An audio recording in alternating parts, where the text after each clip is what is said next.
everyone. Welcome to Tay and Nin Talk. We're gonna talk some movies. I'm Nin. I'm here with Tay, and this is our second official episode, so if you stuck with us this long, thanks, and continue to help us grow by giving us more followers and stuff. So we have a lot of cool topics today. Our first topic we will be talking about is recent movies we've seen and what we thought of them. I thought we'd kind of give you a rundown of all the recent movies we saw, kind of see if they're worth seeing, basically. Yeah, basically give you our thoughts. So first of all, let's see, which one should we start with? Well, how about Lego Movie? Oh yeah, okay. Yeah, we recently rented Lego Movie, and we got it on Blu-ray, and I was really glad we got it on Blu-ray because I'll start with the effects. They were really cool. Yeah, just amazing. Everything in this movie is basically made out of Legos, and they try to make it look like it was stop motion. I read that everything is actually computer generated, but you wouldn't maybe know it if you were watching because all the characters and everything in the movie are made out of actual Lego pieces that you can buy in real life. So everything in the movie is like even the water, even the water it is looks made like out of Legos. stop motion. So with each frame, the water is flowing, and it looks really cool and convincing. Yeah, I really loved the visual aspect of the movie. And another thing that's cool about it is there's lots of different characters in it. Like there's superheroes like Batman and Superman, and then you've got the main character is the generic construction man. So he kind of just fits the generic stereotype of your main guy. So it's kind of a gag in the movie, actually. Yeah. And then there's the love interest, of course. And there's the slow-mo hair swishing scene. Oh, yes, which has been done to death. But even the parody of that is still even the cliche. Parody is cliche. It's been done so many times. But yeah, so the story follows the main guy who basically he has to find this relic, or he finds the relic and the key to stopping the evil bad guy whose name is Lord Business or something. He's played by Will Ferrell. Yeah, kind of pretty funny actually, but mainly I thought it was kind of funny, but mostly a little too childish in my taste for me. We actually watched it with our two little brothers, so they're the target demographic for this kind of movie. Yeah, our youngest brother loved it, and then I think Connery's 11. Yeah, he's 11. And he said it was pretty good. He thought it was pretty good. Not that good. I thought I gave it a 7. I thought it was good, but I didn't think it was great. Yeah. Basically, the main problems were that it was just too frantic, and there was no time to stop. It was just constant jokes thrown at you. Mm-hmm. And the storyline is also very cliche. Very cliche. But one thing I didn't like was how everything in the movie seemed to be extremely hyper. It must be a trend with kids movies now or something, but this isn't like Pixar where you can sit back and enjoy an amazing scene or a slow moment. This is like a music video almost. It's constant barrage on your senses. So that's kind of why I didn't like it as much as the thing. And then the ending will have a lot of controversy surrounding it, maybe. I think it's a love it or hate it ending. We're not going to spoil it, but I was a little indifferent, actually. I just kind of take it or leave it. Yeah. They tried to fit so many cheesy, inspiring themes into it. Yeah. Especially in the ending scene. Yeah, I agree. And it didn't work because the rest of the movie was just basically just for kids because there's so many frantic scenes. Mm-hmm. And then they try to fit in a bunch of cheesy morals and stuff. Mm-hmm. But just to leave it on a positive note, some of the jokes were funny. Oh yeah, there was lots of funny and jokes. I liked Batman, the fact that Batman was in it, and there's a lot of other fun cameos, there was Star Wars characters in it. And oh yeah. But yeah, so basically you get a gist of what we thought of Lego Movie. What's another one that was recent? We recently saw Lone Survivor with Mark Wahlberg. It was kind of a gritty war movie. Well, it's based on a real story of a squad of Marines or whatever. Marines. I don't know they're the military guys. They have beards. They're really tough. They swear a lot. You know the type, military guys. And they get trapped by some Taliban guys, or I don't know. Well, they're gonna attack a base of like enemy soldiers, but then it goes wrong, and then they're like, yeah, it's based on a true story, so it does have some shreds of realism in it, but basically it's just you watch these guys try to survive the entire time. The guys, I liked them all pretty much. Yeah. There's no like really bad characters and there's no really good characters. It's not a character study. It's just pretty much there for the action. I would almost describe it as a poor man's Black Hawk Down. Why would you say that? I'd say it's a poor man's Black Hawk Down because it's just like it has very very similar like intense action and like military guys are all together in the barracks, etc. But then it's just not as good. So that's why I'd say that. Maybe. I mean, well, the main draw of the movie, of course, is called Lone Survivor. So Wahlberg is the lone survivor. Yeah. And it's pretty intense. He just has to survive and stuff. Yeah, the parts I liked about it were when they were in the gunfights. Yeah. Anything besides that was a little bit too extraneous, or basically this is a movie, and then when during the action scenes it was pretty intense. So I think if you're a fan of war movies, you'll really enjoy it, basically. Yeah. But personally, I thought it was good. I liked Same. it. Good. I agreed it was fun. It was not for the light of heart, but definitely an interesting movie. What should we talk about next? How about the Grand Budapest Hotel? Yeah, we actually just watched this today, and I actually don't know what Nin thinks about it, so Nin, tell me what you thought. I really liked it. It's directed by Wes Craven. No, not Wes Craven. Wes Craven? Wes Anderson. Wes Anderson. Wes Craven is a sucky horror director. Oh, okay, my bad. Wes Anderson. No, it's not Wes Anderson. Wes Craven. No. Let me look at it so we don't say... It's directed by Anderson Craven. No. Wes Anderson. There we go. Wes Anderson. Is that what I said originally? You said Craven. We said Wes Craven. Okay. It's Wes Anderson. But anyway, what did you think of the movie then? I really liked it a lot. I mean, obviously, like when you watch it, you just know it's not like any other movie. Yeah, this director is basically, I don't know, I would say he's like a mainstream indie director. Yeah, exactly. Yeah, because he's popular, but his movies are nowhere near your average movie. Yeah, if you watch this one going expecting the average movie, you're gonna be like very confused. I can see the average person watching this and saying, "What? What is it? What's going on? This is weird. This is weird." But for movie buffs like us, it's it was fun. I liked his camera movements are always cool. They move right to left, and the camera always spins and just like hovers, and there's long takes. It seems like he was going for like making every shot in the movie look like a photograph or a painting. Yeah, at least that's what it seemed like to me. Yeah, definitely, it did seem that way. And also the story's pretty good. But yeah, the story is fun. I don't know how to describe it. It's not fun because there's an assassin in it, but played by Willem Dafoe. It's pretty cool. Awesome. I'd say main thing in this one is the directing style and the characters. Yeah. The characters are fun in this one. There's a lot of cameos from known actors. Like you'll be watching an hour in, and all of a sudden, oh, this guy, he's in it. This is cool. Yeah. It's like Willem Dafoe. Oh, he's in it for a bit, and then you've got there's like Bill Murray. Bill Murray just pops up and is just, even though he's not telling any jokes, he's just funny because he's in it. And there's just a lot of other guys that you just recognize when they pop up on the screen. So it was fun to have the cameos in there. But yeah, I really enjoyed the cameos. And so overall, I'd say I liked it. Kind of a 7.5 for me. Yeah, maybe. I don't know. I'd round up to 8, honestly. I actually rounded down to 7. Oh, you did? Yeah. Okay, that's good. Then we gave it a 7.5. Yeah.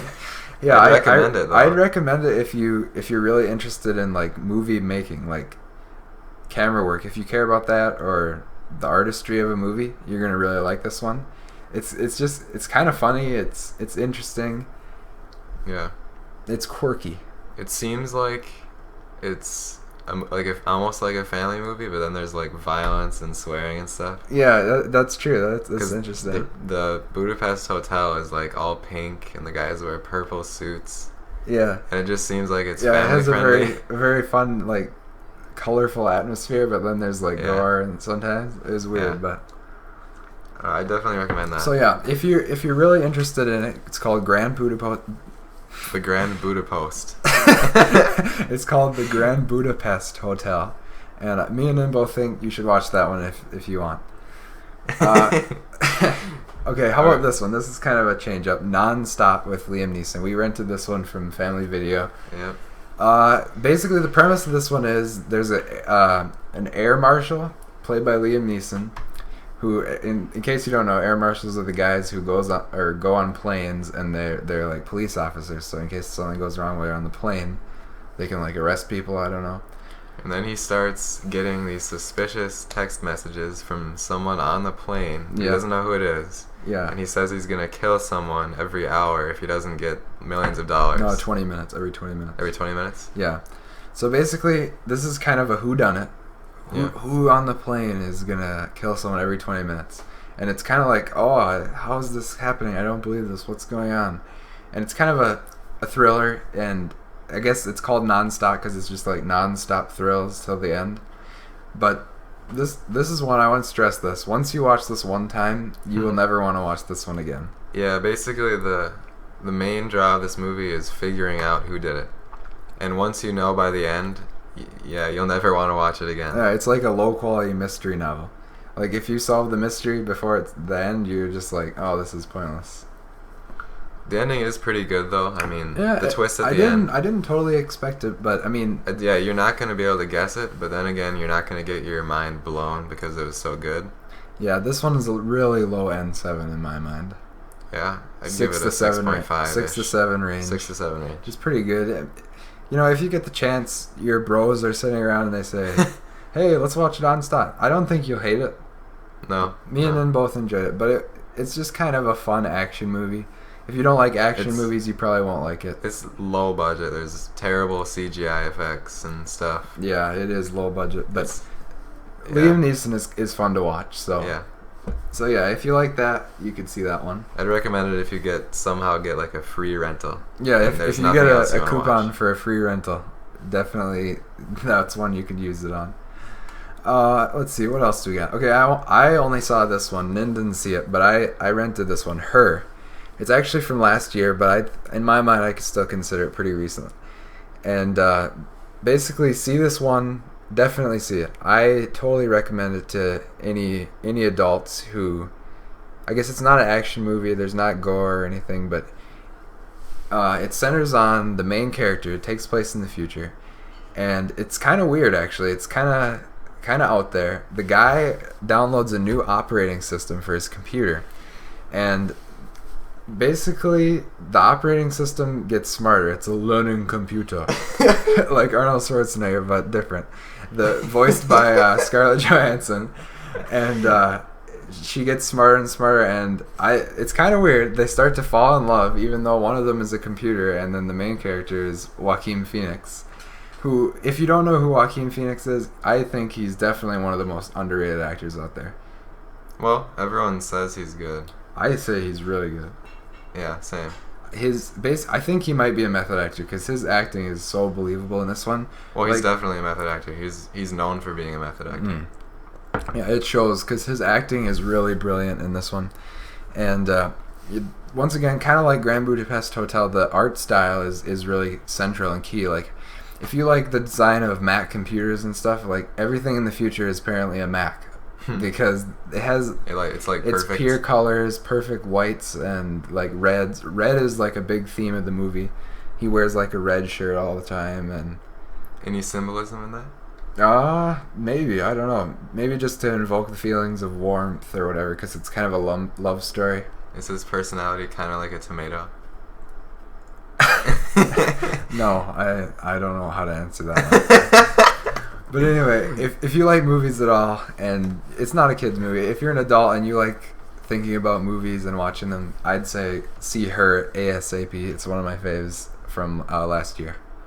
Well, personally, I'd say it sucks. Don't see it at any cost. Nen hasn't seen it. Nen has not seen it yet, so do not take his advice seriously. Oh yeah, right. I haven't seen it.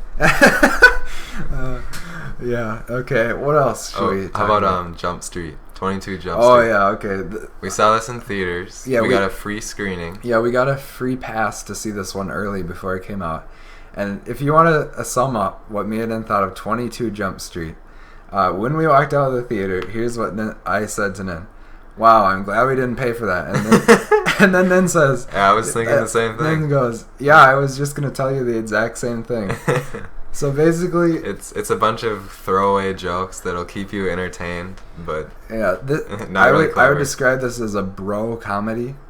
Yeah. Like, if you're a bro, like, you work out every day and you chug beer, you're gonna love this movie. But, I mean, if you're if you actually care about movie making, this one probably will not be for you. I think I read on the IMDb trivia that this movie was written and then they just made it. Like, they didn't proofread the script at all. I read that too. That shows so much. Because the jokes are just, like, not thought out at all. It's so hit or miss. Like, there was a couple jokes where I was really laughing that I thought were really funny and clever. Yeah. And then other jokes were just like, this isn't funny. Like a 12-year-old kid could think of that. Yeah, like, I don't know. I thought it was done. And then I was kind of enjoying it until they did the spring break. They went on spring break. Yeah. I just thought that whole scene was just so cliched and stupid. Because basically, it's just a comedy, so you really don't care about the storyline in a comedy. Yeah. And the ending scene is all about, wrapping up the story and stuff. Yeah. I didn't give a rip at all. The two main guys, Jonah Hill and Channing Tatum, they're pretty funny. They do have good chemistry, I think. I mean, this isn't the worst movie you'll see, but me personally, I don't enjoy this kind of comedy. It's just not my cup of tea. So, yeah, what do you think, then? Well, basically, so far, I think we just have ripped on every single movie. No, I gave a positive to her. And, I liked Lego Movie, and we both liked Grand Budapest Hotel. Yeah, okay. All right, what else should we talk about? Should we talk about The Raid, too? Oh, yeah. All right, if you don't know about the series The Raid, this may not be familiar to you. It's a foreign action movie. The original kind of was a cult one, had a big cult following. Basically, it's known for its brutal fighting action. Like, very well choreographed and looks really realistic and is really... Like bone-crushing almost. Yeah, like you'll cringe. Mm-hmm. So, yeah, I was very hyped for this one because I really liked the first one.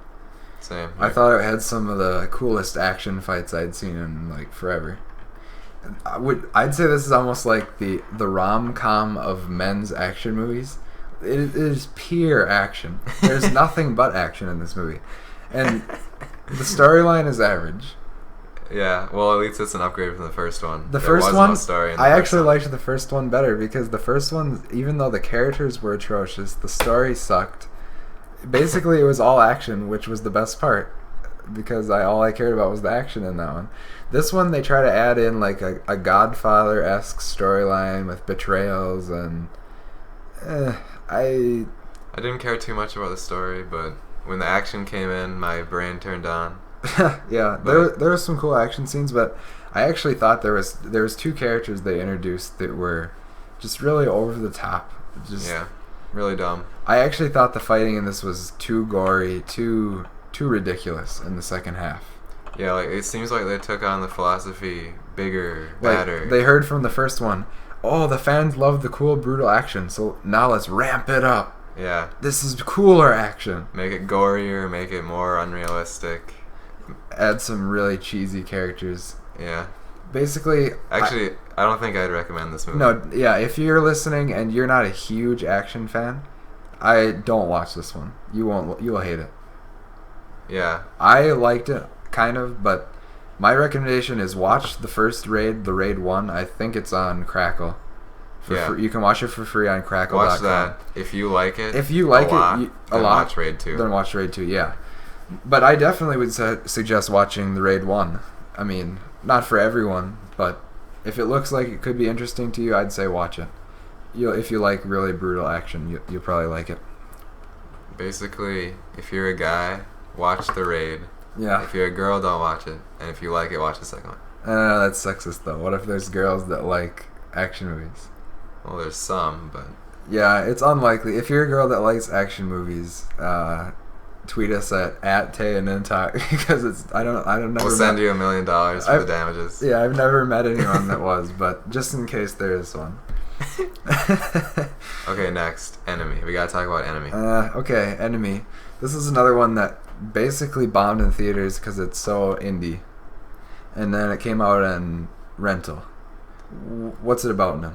It's about the main character, Jake Gyllenhaal, and he's just living his life, you know, just another guy on the street. Yeah, he's a school teacher at a college, I believe. And then one of his coworkers recommends that he see the movie. Oh, yes. And then he watches it. And then in the movie, there's a guy who looks exactly like him. So he's just intrigued by this, and then he can't get it out of his head. So he eventually starts researching it, and the action escalates from there. Yep. And they meet, and they discuss, and there's conflict. Yeah. But don't go into this one thinking it's just like a mystery thriller. I mean, this one has creepy symbolism that if you just take at face value, it'll make no sense. There's some very disturbing images in this one. Yeah. It's not recommended for the casual moviegoer. Yeah, if you're a casual moviegoer, you just, hey, let's go to the theater. You're going to hate it. Don't watch it. But this one, if you like movies and you watch this one, this is a great movie to talk about after you see it. What everything means, what exactly happened. Yeah, I agree. It's one to talk about. But in my mind, this one is one that you will not be able to understand it unless you do research after you watch this. That's true. I was utterly confused. Me and him both went right to our iPods after we finished it to figure out what in the world it meant. Yeah. That's why I actually gave it a 6 out of 10. That's pretty harsh, actually. I gave it a 7. I'd give it a 7 to 8 range, actually, but I round down to 7. The reason I give it a 6 is because I felt like the whole style of the movie was trying too hard to be good. Like, the whole starting creepy scene was very Eyes Wide Shut kind of copy, and I don't know. I just wasn't a big fan. It was too confusing, and I mean the acting is good. The story is interesting. It's just that I don't know. I just didn't enjoy it that much. I guess my main issue with it would be that I don't see the point of all the symbolism. Like, it could just be told as a normal story. Oh, yeah. It felt like the writer just... Well, it's based on a book, but I felt like it was just like he wrote a normal story and then just changed everything to have weird symbolism. Huh. Yeah, you know what I mean? Maybe. Yeah, so my official recommendation is don't see Enemy unless you really think it looks good. Then maybe I'd recommend it. Don't watch it with your mom. Yeah, don't watch it with anyone because I don't know. Your average person won't like it. Yeah, I'd say be very cautious before you see that one. Yeah. All right. What else? Do we want to talk about any of these other ones? I don't know. These are kind of old. I guess we could mention our thoughts on Spider-Man 2, The Amazing Spider-Man 2. Yeah, I guess. Actually, let's save that for a different podcast. We'll have a Spidey discussion when it comes out. Yeah, maybe one day. We'll save that later. Oh, how about Captain America 2? Okay. Me and Nen both love Captain America 2. Yeah, I think it's one of the best movies of 2014. It's my favorite so far of the year, I think. Yeah, it's a movie that's so surprising. Like, after you've seen 100 Marvel movies, you think you know the formula, but then you watch this one and it just blows your mind. Yeah, it doesn't have the same, like, the fighting isn't cartoonish. Like, I liked the fighting choreography in this one. The punches were hard and brutal, and they felt real, but yet it's PG-13, but it was still, like, tough.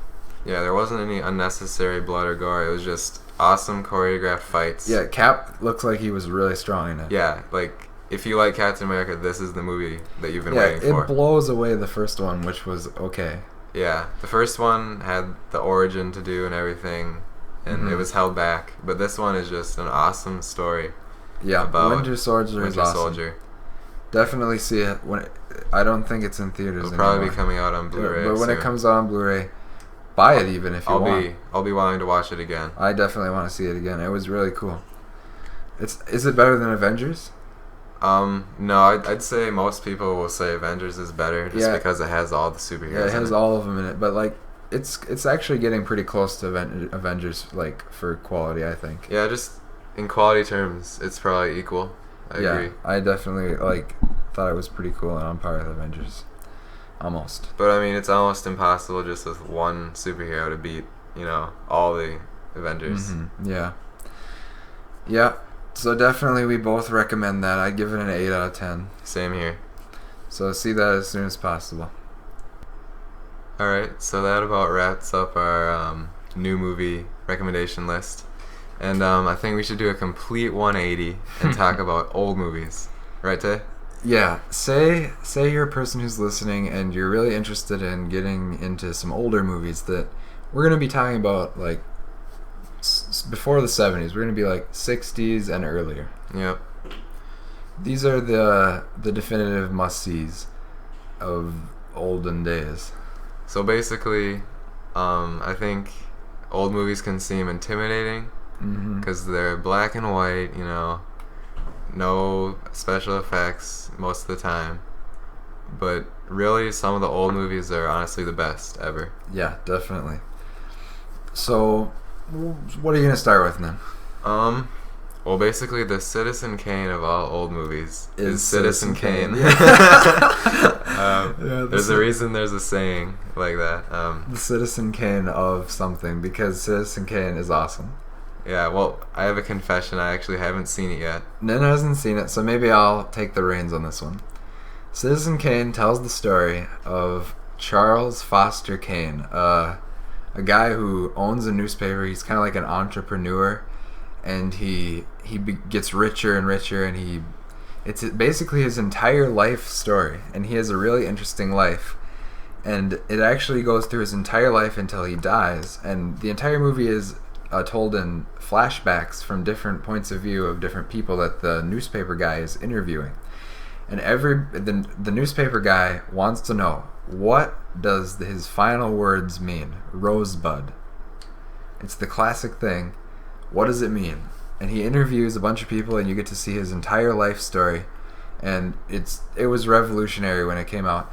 I don't know this for sure, but I think it invented a bunch of new camera angles and I think filming techniques, close-ups and different editing techniques. Yeah, a ton of stuff. There's some brilliant stuff in this one. It has the first rage scene ever filmed in my mind. Oh yeah. Yeah, it's cool. Okay. Yeah, I need to see that ASAP. And yeah, it's definitely a film reviewer's movie. Because on pretty much any a movie critic's top 10 of all time list, Citizen Kane, either it'll be number one or that's it. It's pretty much the number one movie of all time. Yeah, a lot of, if they're old, Citizen Kane will be on number one on their list. Yeah. So that makes it seem intimidating, but just see it. It's good. I saw it. It was really good. Yeah, it's a see it before you die. Yeah. Same with the next movie. Oh yeah, this one is so fun. You just have to watch this one every Christmas. Yeah. It's a Wonderful Life. Jimmy Stewart. You cannot go wrong. Directed by Frank Capra. What's the lines? Every angel gains their wings or something? I'm not sure. I don't know. It's classic. It's got all the moments in it. Yeah. I mean, me and Tay, we just saw it once last Christmas. And immediately when it was done, we were both just 10. 10. Yeah. Give it a 10. That's what I was thinking. It's just so heartwarming, and just everything is perfect. The story is just so good. Jimmy Stewart is a masterclass of acting in this one. Yeah, Jimmy Stewart is one of the most likable actors of anyone. Don't you think? Yeah, he's actually one of my personal fave actors. Yeah, probably mostly because of this movie. Yeah.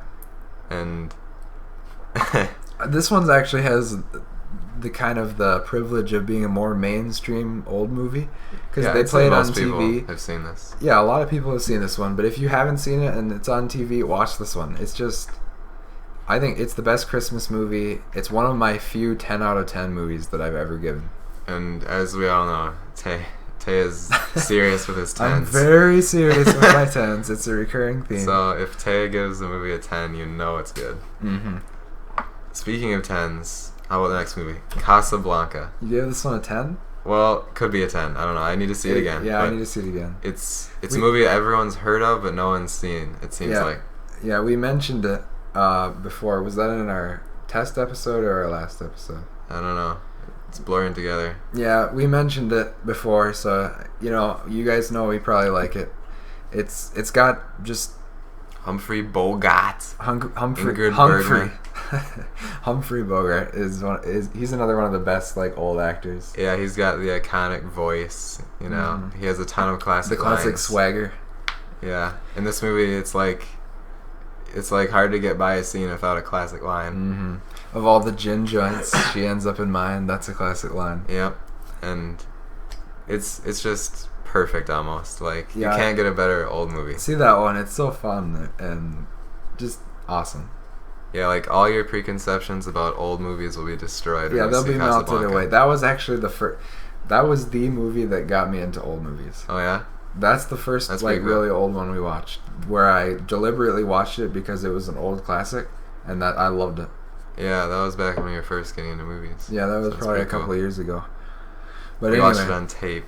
Yeah, with tape. With old movies, watching it on tape is a little less of a sin, but watching it on tape sucks, and DVD basically sucks now too. I only like Blu-ray. Yeah, that's true. I feel like it's a wasted 2 hours if I watch it on DVD in a movie. Well, I wouldn't go that far. But all right, let's move on to our next recommendation.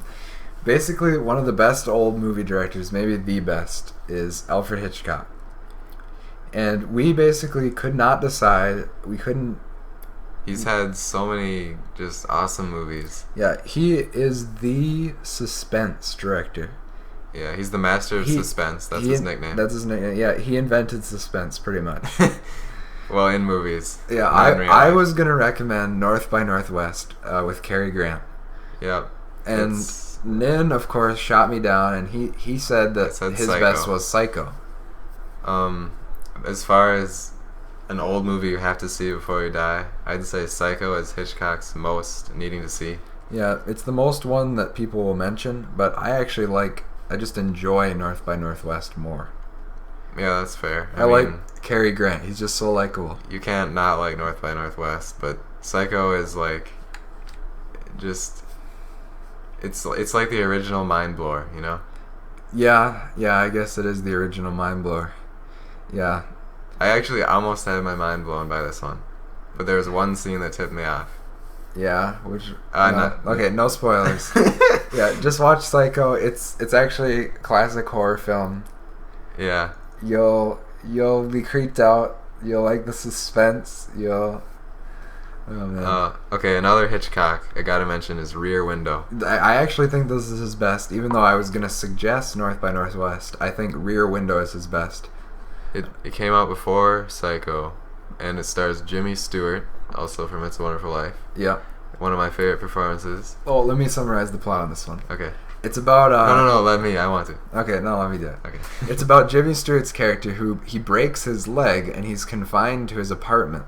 And all he can do for fun all day is he can't text, he can't surf the web because this is the 60s or the 50s. And all he can do is look out his back window with a pair of binoculars and spy on everybody in his apartment complex. And I actually think I gave this one a 10. Yeah. Just from that description, it may not sound like a 10. And when Tay gives a 10, you know he's serious. Okay. Yeah, so basically it's another suspense one. It's another suspense. There's a murder mystery. He sees things across the thing, but just picture this. You see things going on, but you can't even move. Your leg is broken. You're confined to a wheelchair. And it's just so fun. So it's a moral decision he has to make, kind of. Oh, there's people stealing stuff. There's conspiracies. Yeah. There's murders. It's just watch it, please. I beg you, watch Rear Window. Any Hitchcock is good, so watch any Hitchcock. They're all awesome. And then you can go ahead with the next one. Like I said, we haven't seen it. We've mentioned it already before. Yeah, I've mentioned it. Gone with the Wind. It's my favorite romance. Yeah. I mean, of course, everyone's heard of it, obviously. Gone with the Wind. Frankly, my dear, I don't give up. Darn. TV edit. But it seems intimidating. It's super long. Yeah. But to me, it just blew by. I mean, with the performance of Vivien Leigh, it was just enticing. So yeah, Tay hasn't seen it, so next movie, I guess. Yeah, I'll watch it sometime. Okay, this one is another pioneer of film, almost like Citizen Kane, where the main actor Marlon Brando basically invented method acting with this film. Is that true, or did he method act before this one? I don't know. I don't know. This is the original. Like, everybody knows this is the first great method acting performance. Yeah. And on the waterfront, it's about guys who work on the docks, and every day the guys come down, like the bosses and the mob bosses, they come down and they say, "Oh, we need 25 guys today," and so if you're the 26th guy, you can't work that day. So it's kind of like a rebellion against the mob, and like forming a workers union against only employing people on some days and others not. And so Brando plays the main guy who gets kind of caught up. He's a former boxer, but he's kind of washed up. And he gets caught up with the mob, sort of. It was actually also made me think it was like the first mob movie. Like, there's a mob boss in it and different things. Well, probably not. Like, Scarface came out. Yeah.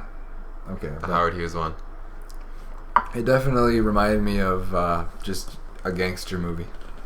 Yeah. And of course, it has a particular scene near the end that's always included in best scenes of all time. Yeah. In the top 10. Yeah. And I agree. So it's just such a good speech. Like, his emotion is so pure in that scene. Yeah. You just want to give him a hug through the TV. Yeah, that definitely would be one of the best acting performances of all time from one of the best actors of all time, Marlon Brando. Yeah. So yeah, I bet they have that at your local library, maybe. Well, if there's like a classic section at like a movie rental. Any place, just go there, find On the Waterfront, watch it. It's so good. All right, well, those are some of the old ones we're gonna recommend. See them all, see them multiple times, get some experience watching movies. All right, this one, now we're gonna kind of go into it. Instead of a recommendation section, we're gonna do kind of a discussion. This discussion derives from me and Ed always refer to movies and films. Is there a difference? You may think they're just synonyms. They're not. There's not a difference, movie versus film. But a couple, maybe a year or two ago, I came across a quote by David Fincher, a really great director, one of my faves maybe. And the quote goes something like this: "A movie is made for an audience, and a film is made for both the audience and filmmakers." And then he goes on to talk about two of his movies, The Game and Fight Club. And The Game is kind of an action thriller, you know, it's got some twists and turns. And then everybody has probably heard of Fight Club, which is just a mind bender with just crazy things happening. And so the quote goes on: "I think that The Game is a movie, and I think that Fight Club is a film. I think that Fight Club is more than the sum of its parts, whereas Panic Room," another one he mentions, and The Game, "is the sum of its parts." So kind of, does the movie have more depth than just what you see on the screen? And then he goes on to talk about movies. He says, "Wow, this isn't going to set the world on fire. It's just a footnote movie." You know what I mean? And me and then kind of adapted this way of thinking, like movie versus film. Are you looking for a movie like Avengers, you know, like, or are you looking for a film like Dark Knight? Yeah, and that's kind of tough to make the distinction. Like with those two movies, they're both superhero movies. Yeah. But when you watch The Dark Knight, it makes you thinking about stuff more. Like, you're thinking about the soundtrack, and you're thinking about the deeper levels, like you're thinking about the crazy, the moral things Joker's dilemma. saying. Oh, what Joker made that statement? How do I feel about that? That hits a core moral dilemma in your psyche. Or the ending, like Batman. No, that's a spoiler. Come on, see Dark Knight. Come on. But if you haven't seen Dark Knight, I guess I won't spoil it. But the final speech just really just sends chills down my spine because of the depth of it. But whereas Avengers, although is also just a really awesome movie, Avengers is more about, we've got a team of superheroes. We're coming together. We're fighting these aliens. There's no like a big bad villain. He's gonna he's destroying New York. We're gonna stop him for some reason. You know what I mean? So in that way, that one's more of a movie. And I think it's kind of another way you can classify stuff. Like, well, what'd you think of it? Well, I kind of thought it was more of a movie than a film. And I think when you're reviewing stuff, there's people that like movies, and there's people that like films, and then there's people that like both, like me and you. Your average person only cares about movies. Like, they're just going to the theater to just have fun. They don't give a rip about how long the take was, or... It's mostly about entertainment, not about the artistry. Yeah, whereas the film could be celebrated for its brilliant historical value, or... And, you know, a film is much more likely to win an Oscar or something. Yeah, exactly. So yeah, if you ever hear us refer to a movie versus a film, just think about a movie is more of for your average person, your audience. The film is for like a filmmaker.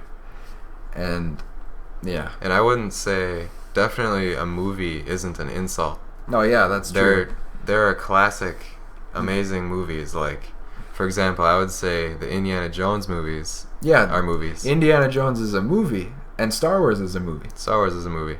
But just because it's not a film doesn't mean that this is less quality. Like, when you think back on the movie, you're thinking about, you know, the awesome moments, the characters. Mm-hmm. But say you watch... What's a film? A film, Schindler's List. Schindler's List, or just like The Godfather or whatever. They're also classics in tens, but in other ways than Indiana Jones and Star Wars. Like, you know, the acting is one of the best parts. The acting, yeah. And the structure of the scenes and the story, like the depth of the characters, is what makes those ones great. That's why it's so hard to compare movies and films. 2 ratings, you could give both a 9, but which one's better? They're totally different. So that's why it's kind of good to separate movie and film. Then also back to the Fincher quote. He says Fight Club is more than the sum of its parts. And I think what he means by that is it has meaning in it. Yeah. If you watch Fight Club, you're going to recognize the meaning, definitely. If you watch Panic Room, it's just a thriller. It's just for entertainment. You're not really going to learn anything about it. Yeah, that's true. Yeah, Panic Room is pretty good, but Fight Club is a classic. Yeah. You can't knock Fight Club. Yeah. Or talk about it. Oh, man. Wait, we're talking about it. So, yeah, my one recommendation is don't talk about Fight Club. Just go see it. Alright, well... Alright, that concludes that section. I think we should probably wrap it up. We're getting a little bit past 40, almost to 43 minutes. So, yeah, I hope you enjoyed the episode number 2. And I just want to ask you guys, please, if we post this and you enjoy it, just retweet it, share it with people. We kind of want to get some more views. I don't know. If you enjoy it, I hope you guys share it and talk about it with your friends, etc. Comment on it and stuff. So yeah, thanks a lot for listening. We'll see you guys later. Bye.